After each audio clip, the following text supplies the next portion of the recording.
daily soccer podcast with the Global Sports Podcast Network. Hello, one and all, and welcome to the Daily Newcastle. Proud to be part of the Global Sports Podcast Network. My name is Iain. I'm your host tonight.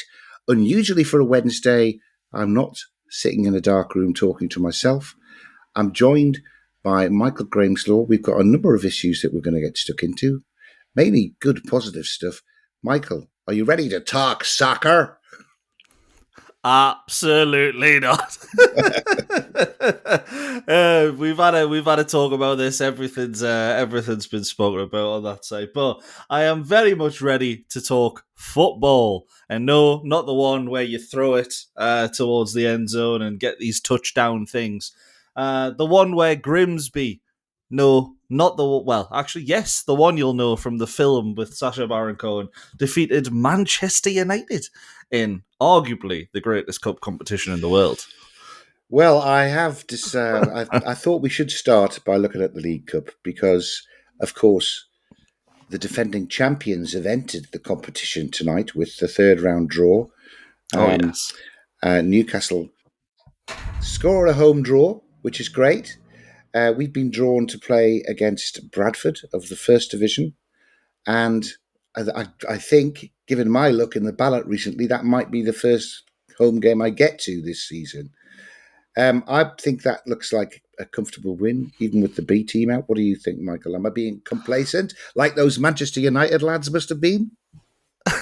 Well, we certainly won't be playing. Well, actually, we might be playing a £70 million forward, depending on how the Strand Larsen deal goes. But to play that team, Man United must have been complacent because there was so much better on paper. But Eddie Howe won't let the lads do that. I mean, let's forget about Wimbledon and Bromley, where it was a bit tighter than we would have liked last season. We won them both. But Bradford, promoted last season from League Two. I think they're unbeaten so far this campaign. All the games have been quite tight from what I've seen, one goal in it either way. So it's been one of those where I think Newcastle will end up winning pretty comfortably. We can play the B team, but it's going to be one of those where it's a 1-0, but we have all the possession, most of the shots, etc. Something like that. Well, we've got to guard against complacency because our near neighbours, those lads just down the road at Sunderland, had a seemingly straightforward home tie against Division 1 Huddersfield a couple of nights ago now. And yet their League Cup campaign has been cut cruelly short on penalties. It's a shame. It's a shame. I think they've got two signings still underway, either one of which comes in. It will take them over the £200 million mark of the players that they've bought. Jesus. Which is all that amazing. money just to get relegated. I know, and knocked out of the League Cup by Huddersfield on penalties. It's just, well, I don't know. I don't think he could have played any of these new players. It must have been the remnants of his of the Championship side that lost all 5 of the last games last season. But anyway, we're dotting around the League Cup. It's very exciting that it should have started because, of course, it is. We are the defending champions, and it took me back to last March and that wonderful afternoon where we smacked the bin dippers hard. As hard as we did on Monday, it's just somehow we ended up losing that game. I don't know how. I think we were more on top with 10 men on Monday than we were throughout that cup final. But I don't want to dwell on that. It's just still hurt. Some interesting other ties coming out in the draw for the third round. I don't know if you saw Crystal Palace Millwall. Apparently, keep Jean-Philippe Mateta away from that game after what happened in the first one. Yeah, I saw it, and the first thing I wrote down was "Yikes!" Hopefully, that doesn't happen again. Yeah, I wonder if the Territorial Army will be mobilised in southeast London that night. Probably will be. Who knows? Maybe it's going to have to be the full army that's mobilised because that will be tasty. Did you saw the rest of the draw, Michael? Anything else stand out for you? It looks like the rest of the European teams got handed some fairly straightforward tasks. Villa got away at Brentford, which is a toughie, but City at Lincoln. Can't remember who Liverpool got. Southampton was there at home. Yeah, Southampton at home. The other one is the other semi big one there is a all Premier League tie between Wolves and Everton. Basically a relegation 6-pointer in the Premier League, but it looks like it'll be quite a tasty game. Wrexham versus Reading is one that sort of caught my eye as well. Sort of Wrexham, one of those teams that's looking to push up from the Championship, and Reading, one of those that will want to get back where they were, but they've had so many problems dropping into League One. That going back up, playing against Wrexham, good chance to get some eyes back on that club, and maybe show why they should be a semi decent team once again. Michael, you're only saying that because you're too young to remember. You're too young to remember the nightmare of a really horrible 1-1 draw at home to Wrexham in the FA Cup, and Newcastle trailing down to the racecourse ground and getting whooped 4-0 in the replay. And this is when I think Wrexham were. I think they were a Championship side, but it was only a year or two after that a dodgy decision disallowing a goal by Blythe Spartans because a corner flag fell over and they didn't score from the retaken corner meant that Wrexham knocked Blythe Spartans out of the cup at St James's Park just 2 years later. So despite Wrexham having the Hollywood factor and being our glorious leader Ken Davis's favourite team, I'm not a fan. I'm not a fan of Wrexham. Can I just ask what year that was? Oh, God, let me think. Ken used to wind me up about it when we were at uni, so that must have been, it was probably the late 70s, early 80s. Wow. 78, 79? Yeah. Yeah, definitely before my time then, definitely. Yeah. So, but of course they have plummeted to great depths, been signed up by Ryan Reynolds and now storming forward. I don't know, is it 4 promotions in 6 or 7 years? I don't know. It's interesting. Yeah, something like that. Doing very well. Mind you, Ken can't get in to see them. They've got a worse ticket problem than Newcastle have. So bad. I'm not surprised. So bad that Ken's got a season ticket to go and watch Derby County instead. I mean, I know. It's tough, isn't it? Fancy having to be put in that situation. Anyway. Yeah, to be fair, I was just going to add, I mean, Wrexham had this problem when the social media star, I say in inverted comments, bootlegger was coming to town when they were in, National League and they were struggling to get out of that league. People started to turn up to watch them because of that. The little bit of social media influence there, and Ryan Reynolds has took over, and it's like it is going to be one of those now where either they expand their stadium or they're going to find that the homegrown hardcore fans can't get in anymore, and all of a sudden you've got people coming over from America, which is fantastic for the club, but that fan who's not able to get into the game it's gonna hit them hard. But as a club, they need those Americans coming to watch, and because America is going to be what makes Wrexham a top tier club. It's not going to be Wales or England. It's going to be them breaking America. Of course, and not ironically, but similarly, it's going to be America that sends the Daily Newcastle to the top of the charts when it comes to Newcastle-based, content-based podcasts, because we know that we're quite well listened to in America. We've got a lot of listeners over there, and we're very proud. Hopefully, we'll get a bit bigger, and then we'll get invited to stuff, which will be fine if they're paying for the flights. I'd love to go. I'll just keep getting told how it's soccer instead of football, and I am just having a go and being funny for those trying to watch. Michael, but it's soccer. I'll try not to do the accent. That is where the World Cup is next year, though, isn't it? Yes, it is. So there you go. You see, you'll have to accept soccer because it'll be called that next year, and that will be the focal point of global football.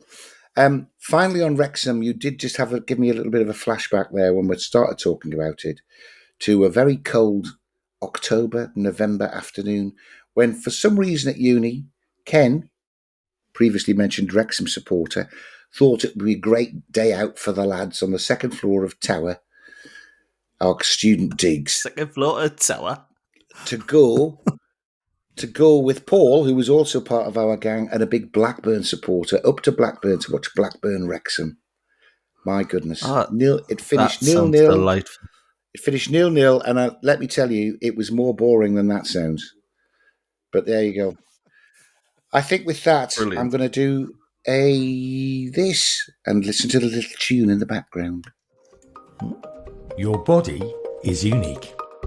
And Global Sports Podcast Network has partnered with Bioniq, the world's most personalised supplements. Bioniq provide 100% tailor-made supplements designed to deliver precisely what your body needs at exactly the right levels to optimise your health. No guessing. So click the link in the show notes. Use the code GSPN2025 for 40% off your first month's subscription. Bioniq. Don't settle for off-the-shelf solutions made for just anybody. Get what's right for you right now.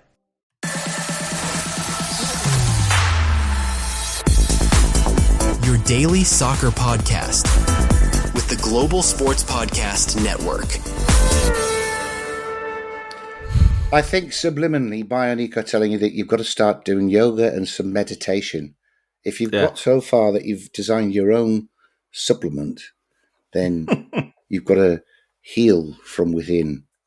And I played a little extra sting afterwards because I thought it would give you a nice counterpoint in terms of having relaxed you and then set your nerves really jangling again. Yeah, you've set my heart rate going. I mean, thanks. Excellent. Maybe it was needed, but all right, I'm going to be a heist for the whole episode now. I think we need a little bit of adrenaline anyway because we've got, 8.5 minutes in this part and we've got so many little bits and pieces of transfer news to talk about.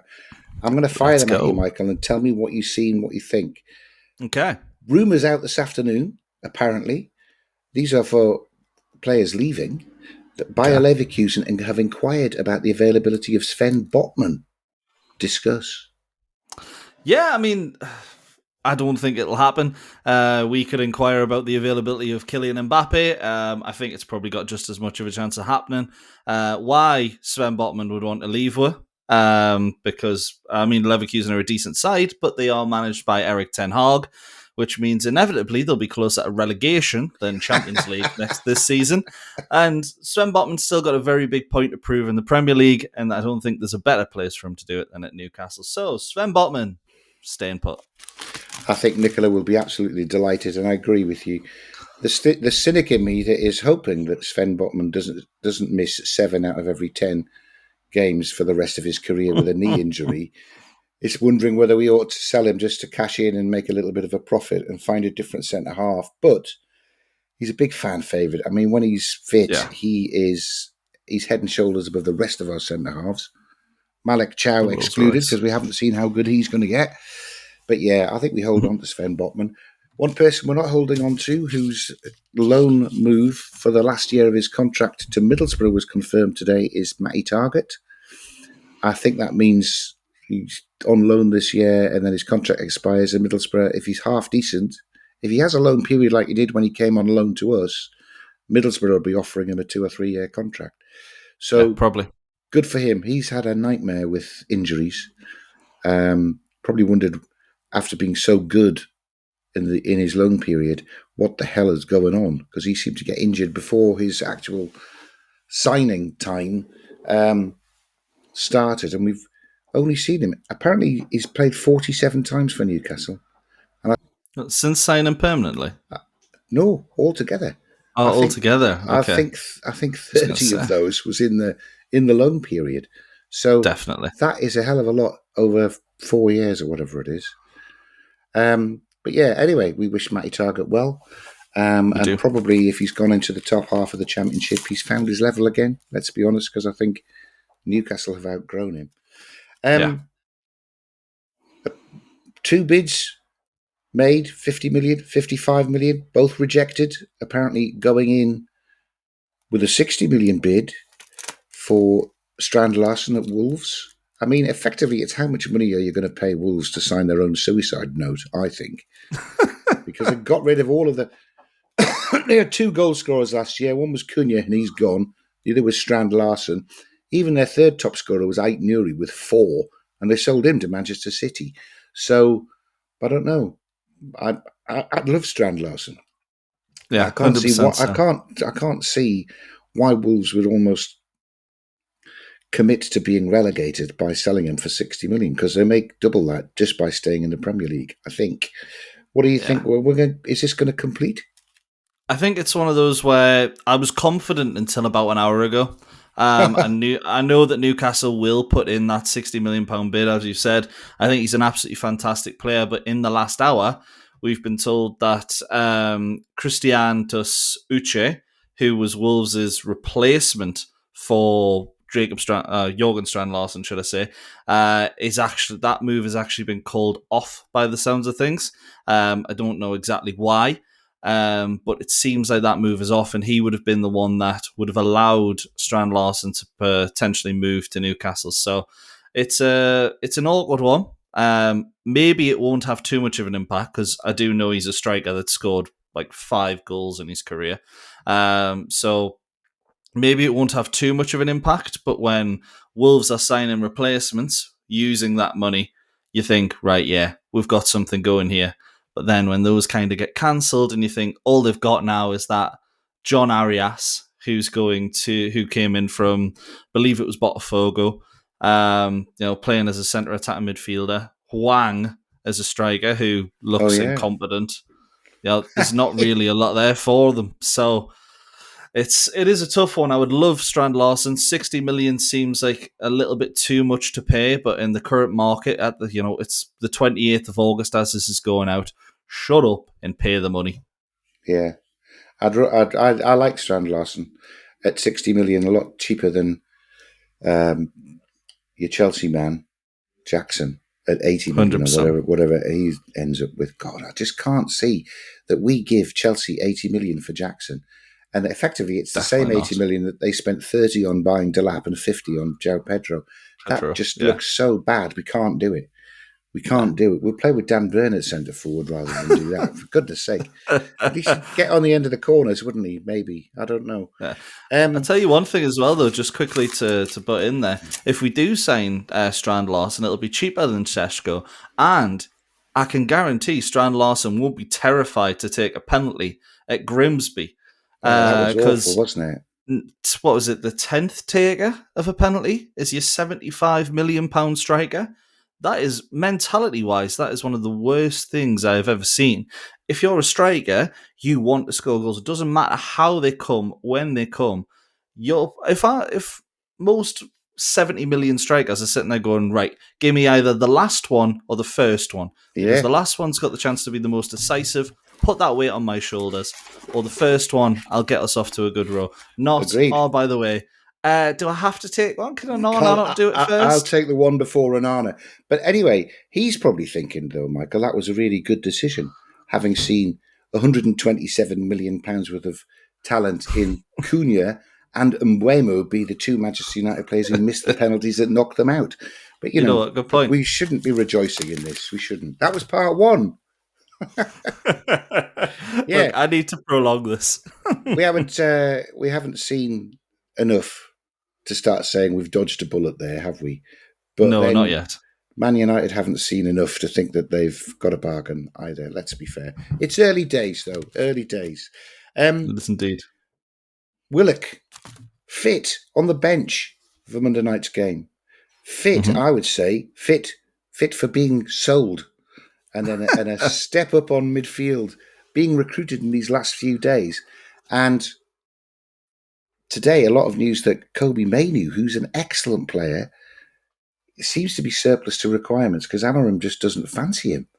I think you told me they wanted 70 million for him back in January, but that price has plummeted, and we could get more than half of it in if Willock is signed by perennial last day of the transfer window signers Crystal Palace, and he's been linked to Crystal 100%. Palace throughout the window.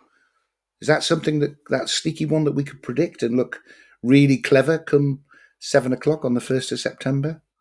Look, I would love it, but I think it's one of those where Joe Willock he'll only be sold if Newcastle can guarantee they can get a central midfielder in. Mainoo is obviously a great option for that. He gives something a little bit different because for me, he is closer to that number 10 than he is a number 8 or a number 6. Whenever he plays the 8 or the 6, he doesn't really work in that position, which is why Amorim doesn't really fancy him. But in a bit more of an advanced position, he looks like such a great player. Yeah. But for me, Willock probably stays. And I hate saying that, but I think because of the injuries to Tonali and Joe Linton against Liverpool, selling a central midfielder might just be a bit too much work. But Joe Linton's wife has said he's okay and that he should be back soon. So Is she on the medical staff? yeah. Apparently, she was just there at the RVI, just going, you know what? I think that's fine. I'll give Carlo a ring. You'll be fine. And then she rubbed Tonali on the shoulder, and he's going to be fine as well. She's probably Fingers dislocated crossed. again. I did hear. I can't remember where I heard it today, but I did hear some people saying that neither of them looked that bad. Eddie said they were bad on Monday night. They looked bad on Monday night, but yeah, maybe they're not as bad as we think. We've got Hopefully a Leeds not. team to play, and then we've got we've got a week off, haven't we, for the international break? So maybe they're not needed for another 3 weeks yet, which might be enough for them to be fit. Mm-hmm. Anyway, look at that. All the way through a transfer section, Michael, we never mentioned Izak. We never mentioned Wissa. Who? Because those deals are Dead. Constipated in the extreme. Yeah, we'll have to see if somebody can sprinkle some fibrogel on those and they'll move before the end of the window. We don't know. We're just hoping it's Strand Larsen. I'm going to do another sting because I love it, and then I'm asking you to do your Zenny advert as well, mate. Let's go.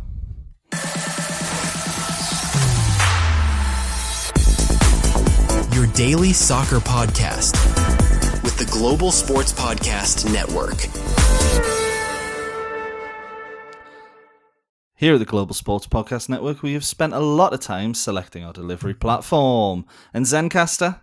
Well, Zencastr came out the clear winner with 4K video recording from your phone and AI editing that automatically removes all those ums, ahs, and cigarette lightings from Iain's. It's super easy to start a podcast that sounds great and is delivered efficiently. If you're ready to tell your story, check out the link in the show description to learn more about Zencastr. You see, Michael, I'm old school. When the old radio DJs are sitting doing their programs to their audience and the clock is ticking past midnight, you'd always hear them spark up. Anyway, welcome back. It's past the watershed where we are. It's fine. Welcome back to part 3. And I have a bit of a confession to make, Michael. I've been looking at the pots for the Champions League and the draw that's being made tomorrow. And I know you suggested that we might update our look at our dream teams, dream ties that might come out. Sadly, no Scottish teams involved. Celtic somehow managed to draw 0-0 twice with a Kazakhstan team that seems to play somewhere east of Japan. And Rangers. Wow. Rangers were humiliated, really, by Bruges, and it could have been so much worse. Battered. So neither of those available in pot 4 for us to get drawn against. My confession, though, is the more I look at this, I'm thinking there's nobody in pot 4 apart from us. Actually, there's nobody in pot 3, really. And I quite fancy us against 5 or 6 of pot 2. And let's be honest, we've beaten 2 or 3 of pot 1 in recent years. So am I a fool? Am I thinking that we could actually have a decent campaign here? And do an Aston Villa and end up actually edging past PSG in the quarterfinal? God, I hope we get Liverpool in the quarterfinal. I'd love to knock them out. Izak goal to knock them out of the Champions League. I can actually see it now. It's like a really badly written film. But yeah, I think when I look at it, the season ahead, I actually have confidence. When I looked at the pots, I was thinking myself, you know what, we do have a good chance of getting through here because all you need is 4 wins. And unless you get really unlucky and get the complete worst case scenario, that looks not relatively likely, but it definitely looks possible. And I think maybe we won't do as well as what Aston Villa did. And I will say there are 2 teams, I think, in pot 4 that I want to avoid. But other than that, yeah, there's not too many. Well, I know one of those teams is going to be Atletico, isn't it? That's one of them. It's actually not. Is it not? Right. Well, I wouldn't want to avoid them because, to be honest, when we played them in the Cellar Cup, I thought we played them off the park for the first hour. Yeah, and Man really United was just battered them last year. When they made 11 substitutions with half an hour to go that we sadly wilted under their fitness. Who are the two you don't want then? Monaco? Monaco and Galatasaray, mainly Yeah, away. Galatasaray away. Galatasaray at home would be fine, but Galatasaray away, I'm actually more concerned about the well-being of our fans than I am the football on display, because I've got a lot of friends that I know will go, and it is a little bit of a hostile atmosphere, but it would be legendary to go to. I had to look up where Paphos was, by the way. They're Cypriot, so yes. I don't want that away. However, in my dream draw, I've got Paphos turning up at St James's Park to give us one of our banker wins. And another debutante in pot 4, the Belgian side, Union Saint... Oh, I can't read it. We can't read Union Saint-Gillois. Is it? Those guys. I'll have them away because that's a nice, easy trip. Belgium. I do like a trip. I would love a trip to Belgium, yeah. So that's my 2 from pot 4. Who are you going to have in pot 4? So the 2 I want are Paphos and Union Saint-Gillois. Right. So I've matched you there. But what I would say is, best case scenario, I think I wouldn't mind a trip to Cyprus away. And then you get the Kazakhstani champions who currently aren't even winning the Kazakhstani league. They've thrown it away on the second final day, which is something I looked at this morning. They lost their last game before playing Celtic, and they're now not going to win the league. I wouldn't mind them at home, but of worst case scenario, as I mentioned, Galatasaray and Monaco. But yeah, Union Saint-Gillois, just because trip to Belgium, tough team, but still one that I think we could beat. And then Paphos, because Cyprus is kind of nice. I'm not sure because it's not in here. Try to see who's in instead. I think Bodo Glimt are going to turn up somewhere, aren't they? Yeah, they're in pot 3. Pot 3, that's okay. Yes, I've got them now. Right. Yeah. Pot 3 then. I have gone for Marseille at home. And Slavia Prague away out of pot 3. Makes sense. Yeah. To be honest, that's a great shout. One thing I will say, and I can imagine there is a lot of people who would pay good money to see Joe Linton get his hands around the neck of Mason Greenwood, and that becomes all possible if we draw Marseille. I will say I'd have Marseille down as a worst case scenario team. I think they're probably one of the 2 strongest teams in that pot, but at the same time, they're a team that are beatable. I think the team you don't want in pot 3 is Napoli. Yes. Italian champions, absolutely fantastic. The atmosphere will be fantastic as well, but Napoli's ultras are something else. But the 2 I would want would be Bodo Glimt and, same as you, Slavia Prague. I don't mind Bodo Glimt at home, but they play on an artificial pitch, don't they? Yeah. Away from home, that could be super dodgy. As Man United Bodo at home, Prague away. Good, eh? We're not far off here.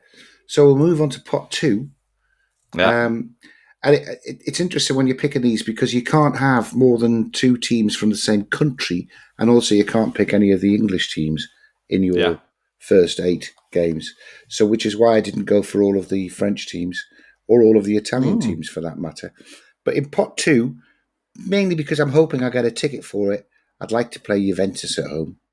Yes, I've got Juventus down as well. At home, have you? Excellent. Yeah, the old lady.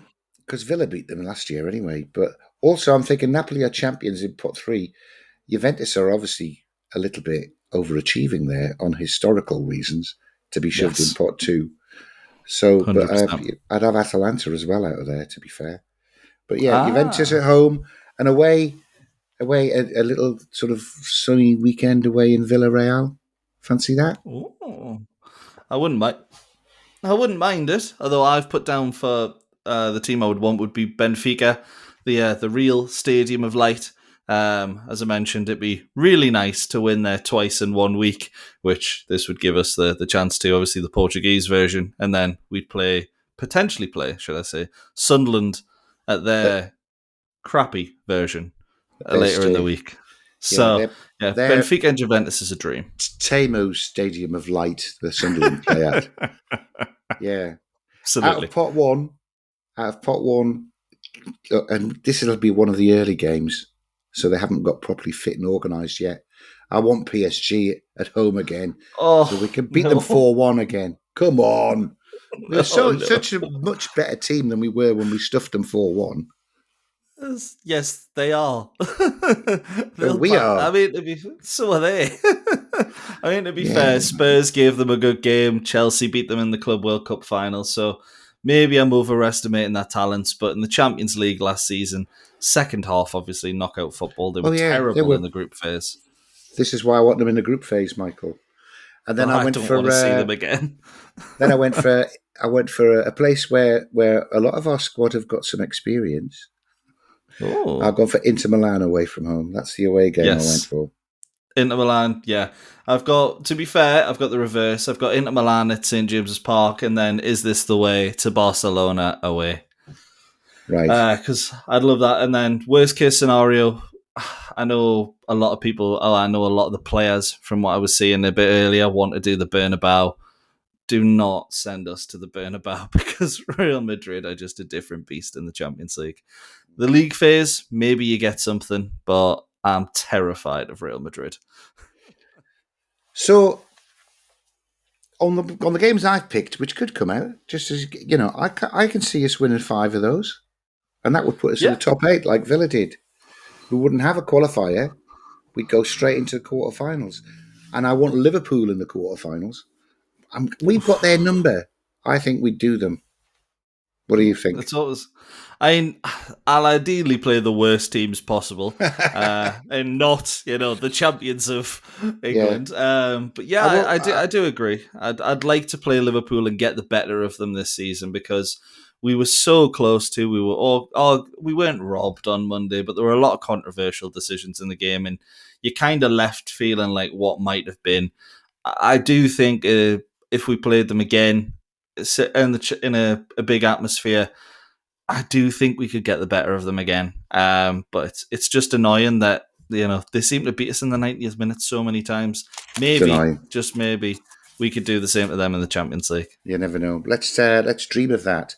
Let's dream of us getting through to at least the semi-finals of the Champions League because my draw's coming out. My draw's coming out.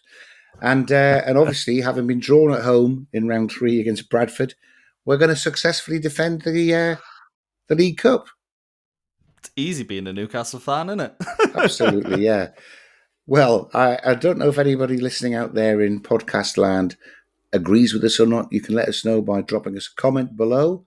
Obviously, this is on YouTube as well, and I should have said about half an hour ago, please like and subscribe so you don't miss any. Yeah. We are on every day now, 7 days a week, and you'll get your little Newcastle gossip and a bit of a laugh along the way as well.